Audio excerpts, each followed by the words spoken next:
வணக்கம் ஃப்ரெண்ட்ஸ். பாக்யலட்சுமி சீரியல்ல என்ன எபிசோட்ல என்ன நடக்குதுன்னு பார்க்கலாமாங்க? நைட்டு செல்வி வேலை முடிச்சுட்டு வர ஆகாஷ் புக்க புரட்டிட்டு இருக்காரு. கீழ அசந்து போய் உட்கார்ற செல்வி, "ஆகாஷ் சாப்பிடுறியான்னு?" கேட்க, "இல்ல பசிக்கலம்மாங்கிறாரு அவரு. எங்க உங்க அப்பன காணோம்?"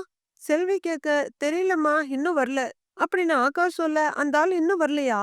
எங்க போய் குடிச்சிட்டு விழுந்து கிடக்கான்னு தெரியல. எப்பதான் திருந்த போறானோ?" அப்படின்னு சொல்ற செல்வி ஏதோ யோசனையாவே உட்கார்ந்திருக்காங்க. அம்மாவையே பார்த்துட்டு இருக்க ஆகாஷ் எழுந்து வந்து, "ஏம்மா ஒரு மாதிரியா இருக்க? என் மேல எதுவும் கோவமா? அம்மா என்னாச்சும்மா?" அப்படின்னு கேட்க, பையனோட கைய கையில எடுத்து வச்சுக்கிட்டு, "ஆகாசு, இந்த உலகத்துல நமக்குன்னு யாருமே கிடையாதுப்பா.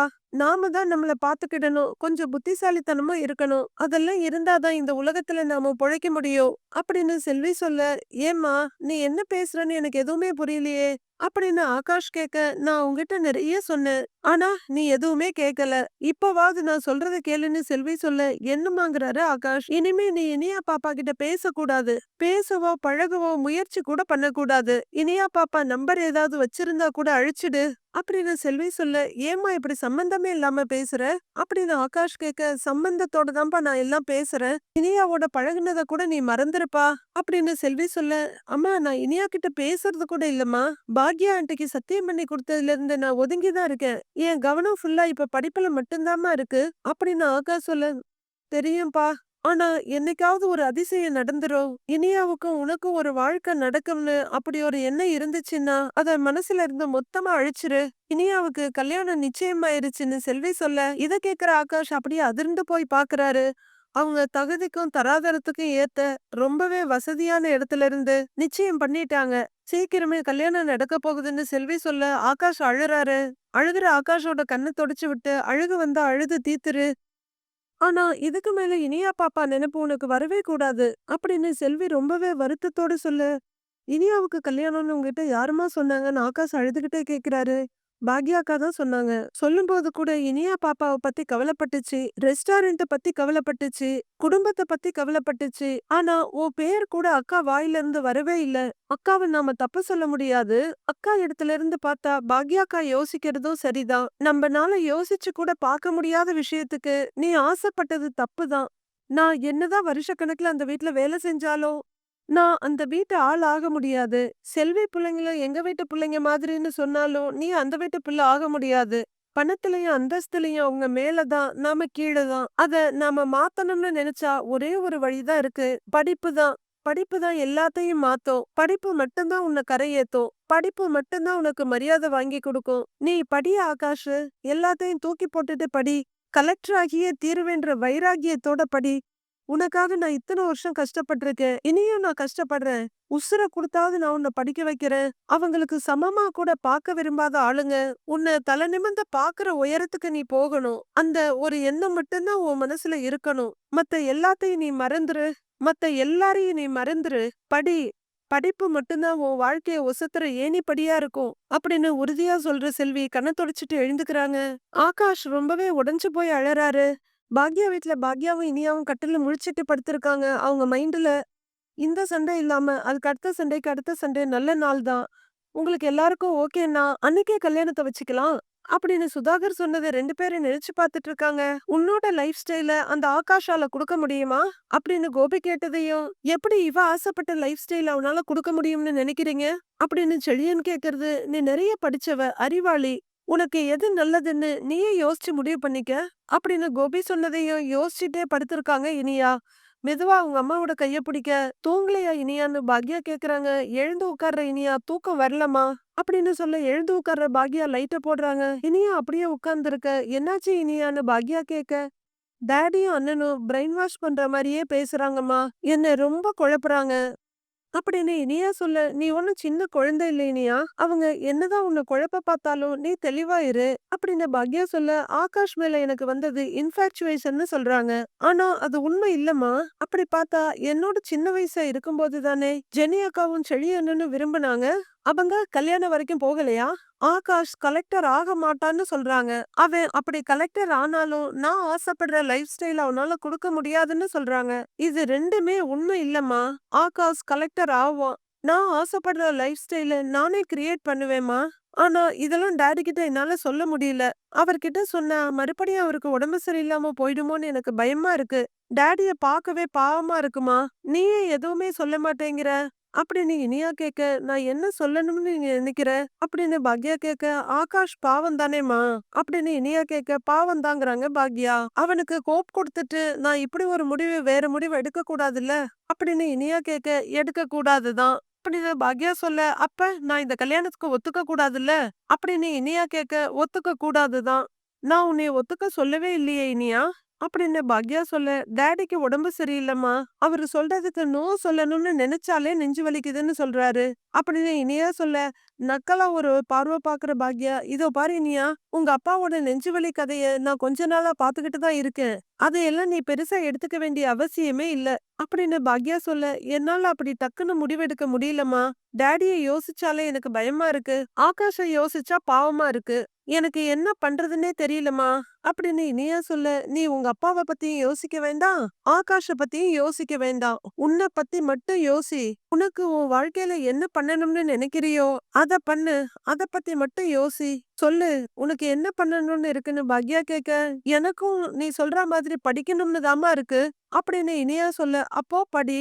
நிறைய படிங்கிறாங்க பாக்யா. ஆனா அப்படின்னு இனியா சொல்ல, இந்த ஆகாஷ், கல்யாணம் இது எல்லாத்தையும் ஓரமா வச்சுட்டு நல்லா படின்னு பாக்யா சொல்ல, படிக்க விடுவாங்களாமான்னு கேக்குறாங்க இனியா. யார கேக்குற? அப்படின்னு பாக்யா கேட்க, டாடியும் பாட்டியும் தான் கேக்குறேங்கிறாங்க இனியா. மசாலா கம்பெனி ஆரம்பிச்சதுல இருந்து நான் இன்னைக்கு செய்யற எல்லாத்தையும் செய்யற வரைக்கும் நான் அவங்கள மீறி தானே செய்யறேன். உனக்கு இப்போ 21 வயசு இனியா. உன் வாழ்க்கைய முடிவு பண்ண உனக்கு யாரோட அனுமதியும் தேவையில்ல. உன்ன பத்தி யோசிக்காம மத்தவங்கள பத்தி யோசிச்சு எடுக்கிற முடிவுகள் எதுவுமே உனக்கு சந்தோஷத்த குடுக்காது. நாளைக்கே உன்னோட கல்யாண வாழ்க்கையில ஏதாவது ஒரு கஷ்டம் வந்துச்சுன்னா, அத நீ தான் ஃபேஸ் பண்ணணும் இனியா. வேற ஏதாவது பிரச்சனை வந்தாலும் அத நீ தான் ஃபேஸ் பண்ணணும். நெஞ்சு வலின்னு சொல்ற உன் அப்பாவோ, இல்ல எமோஷனல் பிளாக்மெயில் பண்ற உன் பாட்டியோ வந்து ஹெல்ப் பண்ண மாட்டாங்க. அப்படின்னு பாக்யா சொல்ல, சரிம்மா நான் இப்ப என்ன பண்ணணும்னு கேக்குறாங்க இனியா. நிதிஷ் பணக்காரனாவே இருக்கட்டும், நல்லவனாவே இருக்கட்டும். ஆனா உனக்கு இப்ப இந்த கல்யாணம் வேண்டாம். உன்னோட படிப்பு, உன்னோட வேலை இது மட்டும் தான் உன் கூட நிக்கும். அதுக்கு நீ என்ன பண்ணணுமோ அத மட்டும் பண்ணு இனியா. மத்ததெல்லாம் பெண்ணுக்கு தள்ளி விட்டுரு. அப்படின்னு பாக்யா சொல்ல, சரிம்மா எனக்கு இந்த கல்யாணம் வேண்டான்னு நான் சொல்லிடுறேன். அப்படின்னு இனியா சொல்ல, சரி இனியா. இதோ பாரு, இந்த முடிவுக்கு உன் கூட யாரு இருந்தாலும் இல்லாட்டியும் அம்மா நான் இருப்பேன். அத ஞாபகத்துல வச்சுக்கோ. அப்படின்னு பாக்யா இனியாவோட கைய பிடிச்சு சொல்ல, தேங்க்ஸ்மாங்கிறாங்க இனியா. பாக்யா இனியாவோட கன்னத்துல தட்டி கொடுக்க அம்மாவோட தோல்ல சாஞ்சிக்கிறாங்க. மறுநாள் பொழுது விடியுது. செலியன் சோஃபால உட்காந்து காஃபி குடிச்சிட்டு இருக்க. பாக்யாவும் எழிலும் கிச்சன்ல உட்கார்ந்துருக்காங்க. காஃபி கப்ப கீழ வைக்கிற எழில், அப்பாவும் பாட்டியும் இங்க இருந்து கிளம்பினப்போ கொஞ்சம் நிம்மதியாதாம்மா இருந்தது. இனிமே அவங்க குடுக்குற தலைவலியில இருந்து ஒரு நல்ல பிரேக் கிடைக்கும்னு நினைச்சேன். ஆனா அவங்க தள்ளி இருந்தாலும் இங்க ஏதாவது ஒண்ணு பண்ணிக்கிட்டே இருக்காங்கல்ல.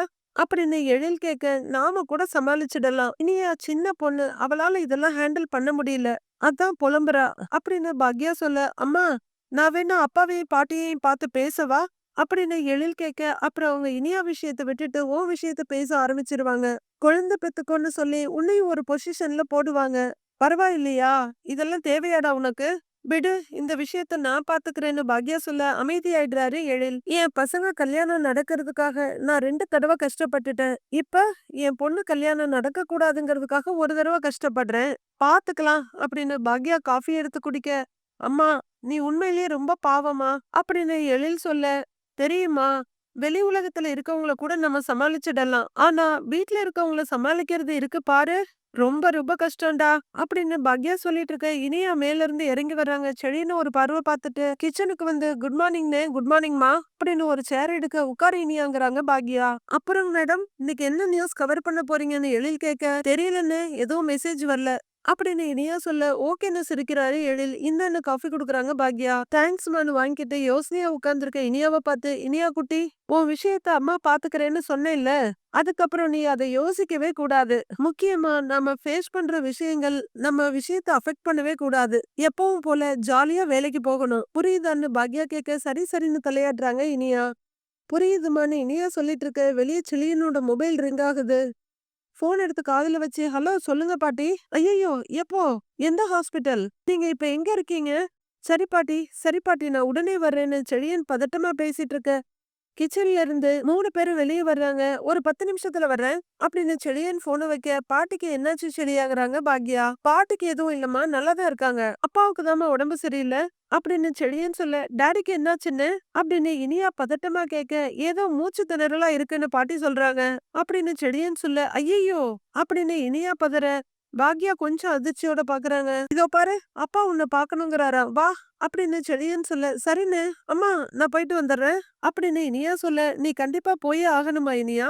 அப்படின்னு பாக்யா கேட்க, இனியா ஏதோ சொல்ல வர்றாங்க. "அம்மா, அப்பா இவள பாக்கணும்னு சொல்றாரு" அப்படின்னு செழியன் சொல்ல, "இதோ பாரு செழியா, நான் சொன்னா உனக்கு கோவம் வரும். ஆனாலும் சொல்றேன். எனக்கு என்னமோ உங்க அப்பா நடிக்கிறாருன்னு தோணுது. இதையெல்லாம் நீ நம்பாத இனியா" அப்படின்னு பாக்யா சொல்ல, "அம்மா என்னம்மா பேசுற நீ?"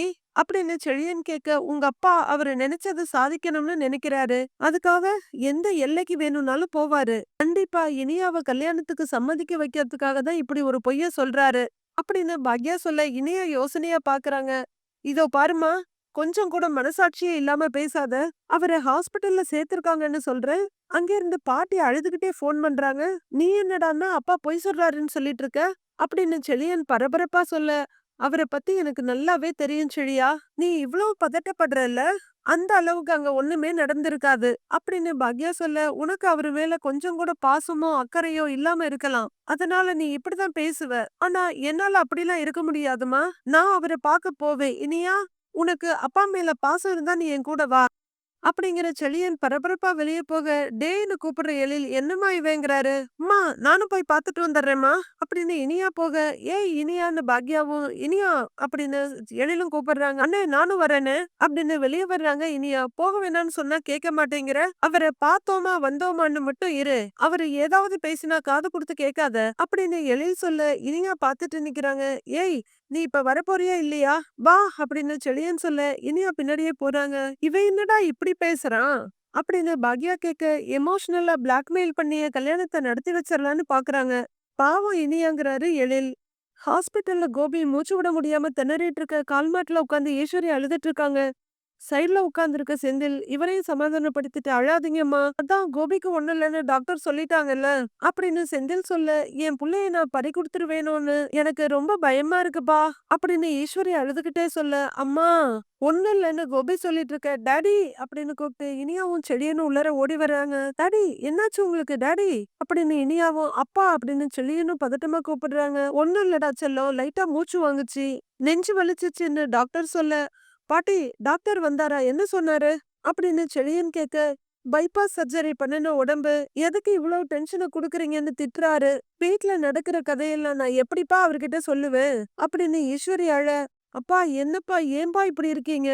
அப்படின்னு செழியன் பதட்டமா அழுதுகிட்டே கேட்க, "செழியா, பயப்படுற மாதிரி ஒண்ணும் இல்ல" அப்படின்னு செந்தில் சொல்ல, "இல்ல அங்கிள்னு" அழறாரு செழியன். ஸ்ட்ரெஸ் ஆனதுல கோபிக்கு மூச்சு திணறல் ஆயிடுச்சு. கொஞ்ச நேரம் அப்சர்வேஷன்ல வச்சிருந்துட்டு சாயந்தரம் டிஸ்சார்ஜ் பண்ணலாம்னு சொல்லிட்டாங்க அப்படின்னு செந்தில் சொல்றாரு. ஹால்ல தான் இருந்தான். காஃபி போட்டுட்டு கூப்பிட்டா சத்தமே இல்ல. சரின்னு திரும்பி பார்த்துட்டு கூப்பிட்டா, என் புள்ள கீழ விழுந்து துடிச்சுக்கிட்டு இருக்கான் அப்படின்னு ஈஸ்வரியும் அழுதுகிட்டே சொல்ல, "டாடி சாரி டாடி சாரின்னு" இனியா கோபியோட கைய பிடிச்சிட்டு சொல்ல, "டேய் நீ என்னடா பண்ணுவ?" "ஒண்ணும் இல்லைங்கிறாரு கோபி. "இல்ல டாடி, என்னாலதான் உங்களுக்கு இவ்ளோ கஷ்டம். நான் உங்க எல்லாரையும் ரொம்ப கஷ்டப்படுத்துறேன்" அப்படின்னு இனியா சொல்ல, "பிள்ளைங்களுக்காக பெத்தவங்க எவ்ளோ கஷ்டம் படுறதுக்கும் ரெடியா தான் இருப்பாங்க. இதெல்லாம் ஒரு பெரிய விஷயமே இல்ல. ஏன்னா நீயே உன்னை கஷ்டப்படுத்திக்கிறத பார்க்க என்னால தாங்க முடியல" அப்படின்னு கோபி சொல்ல, "நான் முன்ன மாதிரி இல்ல டாடி. உங்களுக்கு தெரியாம நான் எதுவுமே செய்யறதில்ல. ப்ளீஸ் டாடி, இந்த ஒரு தடவை என்ன நம்புங்க. என்னை என் வழியில விடுங்க டாடி" அப்படின்னு இனியா சொல்லிட்டு இருக்க, "எதுக்கு? அந்த ஆகாஷ இழுத்துட்டு ஓடுறதுக்கா?" அப்படின்னு ஈஸ்வரி கேட்க, "அம்மா சும்மா இருங்கம்மா" அப்படின்னு கோபி அம்மாவை அதட்டுறாரு. "ஏண்டி நீ புரிஞ்சுக்கவே மாட்டேங்கிற? உன் மேல உசிரியே வச்சிட்டு இருக்க உங்க அப்பா ஹாஸ்பிட்டல்ல படுத்திருக்கான். ஆனா இப்ப கூட நீங்க சொல்றத கேக்குறேன்னு ஒரு வார்த்தை உன் வாயில இருந்து வரமாட்டேங்குது. என்னை என் வழியில விடுங்கன்னு சொல்ற" அப்படின்னு ஈஸ்வரி கேட்டுட்டு இருக்க. "இதோ பாரு இனியா, அப்பா உன்னை பத்தி யோசிக்கிறதுல கொஞ்சமாவது நீ அவரை பத்தி யோசிச்சிருக்கியா?" அப்படின்னு செழியன் கேட்க, "டேய் அப்பாவுக்கு உடம்பு சரியில்லைன்னு என் பொண்ணு பாக்க வந்திருக்கா. அவள பேசி அவள குழப்பாதீங்கம்மா, விடுங்கம்மா அப்படின்னு கோபி சொல்ல, பேச வேண்டியத எங்க வச்சானாலும் பேசிதானே ஆகணும் கோபி. கல்யாணத்துக்கு தேதி குறிச்சதுக்கு அப்புறம் இவ கல்யாணம் வேண்டான்னு சொன்னா எப்படிடா அப்படின்னு ஈஸ்வரி கேட்க சலிப்பா தலையாட்டுறாரு கோபி. பாட்டி அப்படின்னு இனியா கூப்பிட, இனியா இங்க பாரு, நான் அவங்க கம்பெனில ரொம்ப வருஷமா ஒர்க் பண்ணிட்டு இருக்கேம்மா. சுதாகர் சார் ஃபேமிலிய எனக்கு பர்சனலா ஒண்ணும் தெரியாது. பட் நான் நிறைய கேள்விப்பட்டிருக்கேன். அப்படி ஒரு ஃபேமிலில இருந்து பொண்ணு கேட்டு வந்ததெல்லாம் நிஜமாவே ரொம்ப பெரிய விஷயம். நீ கண்ண மூடிக்கிட்டு இந்த கல்யாணத்துக்கு ஒத்துக்கலாமா? உன் லைஃப் நல்லா இருக்கும். கோபியும் நிம்மதியா இருப்பான் அப்படின்னு செந்திலும் சொல்றாரு. நானும் இதெல்லாம் பல தடவை சொல்லிட்டேன்பா. ஆனா இவ மண்டையில தான் எதுவுமே ஏற மாட்டேங்குதே அப்படின்னு ஈஸ்வரி சொல்ல, சும்மா இருங்கம்மா அப்படிங்கிறாரு கோபி. இனியாவ யாரும் எதுவும் சொல்ல வேண்டாம். இனியாமா, உன் டாடி இதுவரையிலும் எதுக்குமே பயந்ததில்லம்மா. உன் டாடிக்கு ரொம்ப பயமா இருக்குமா. நான் உயிரா நினைக்கிற என் பொண்ணுக்கு ஒரு நல்ல வாழ்க்கை அமைச்சு கொடுக்கணும்னு ஆசைப்படுறேன். அதுக்கான முயற்சியும் பண்ணிக்கிட்டு இருக்கேன். ஆனா நான் நினைச்ச மாதிரி எதுவுமே நடக்க மாட்டேங்குது. நான் பண்றது சரின்னு 100% எனக்கு கேரண்டியா தெரியுது. என் பொண்ணு உனக்கு புரிய வைக்க முடியலையேம்மா. நீ சந்தோஷமா வாழ்றத பார்க்காமலே நான் போய் சேர்ந்துருவேனான்னு பயமா இருக்குமா அப்படின்னு கோபி கொஞ்சம் பலகீனமா சொல்ல, டாடி அப்படின்னு இனிய அழுகையோட ஒரு கைய பிடிச்சுக்கிறாங்க. இப்படிலாம் பேசாதடா, அம்மாவால தாங்கிக்க முடியாது அப்படின்னு ஈஸ்வரி சொல்ல, ஏன்டா இப்படிலாம் பேசிட்டு இருக்க, கொஞ்சம் அமைதியா இருடான்னு செந்திலும் சொல்லிட்டு இருக்க. ஒரு நர்ஸ் உள்ளர வராங்க. என்ன இது எல்லாரும் இப்படி பேசிட்டு இருக்கீங்க, பேஷண்ட தொந்தரவு பண்ணாதீங்க, எல்லாரும் வெளியேறுங்கங்கறாங்க. என் பையன் கோபி என்னென்னமா பேசுறாமா அப்படின்னு ஈஸ்வரி சொல்ல, சொல்றேன் இல்லம்மா எல்லாரும் வெளியில இருங்க அப்படின்னு அந்த நர்ஸ் சொல்ல, சரி வாங்க அவங்க சொல்றாங்கல்ல வெளியில போலாம் வாங்க அப்படின்னு எல்லாரும் போக, இனியா நீ இங்க இருமாங்கிறாரு கோபி. இனியா நீ டாடி கூட இரு, நீ எதுவும் ஒரி பண்ணிக்காதன்னு சொல்லிட்டு செந்தில வெளியே போறாரு. உட்காருன்னு இனியா கைய பிடிச்சு சொல்ல அவங்க உட்கார்றாங்க. நீ என் பக்கத்துல இருந்தாலே டாடி சரியாயிடுவேன், எனக்கு பாதி பயம் போயிடும். அவங்க யாரு என்ன பேசினாலும் நீ அத பத்தி கவலைப்படாதம்மா, உனக்கு எது இஷ்டமா இருக்கோ அத பண்ணு, நீ பண்ணு அப்படிங்கிற கோபி எங்கேயோ பாக்க இனியா அவரையே பாத்துக்கிட்டு இருக்காங்க. மீதி என்ன நடக்க போகுதுன்னு நாளைக்கு பார்க்கலாம் ஃப்ரெண்ட்ஸ்.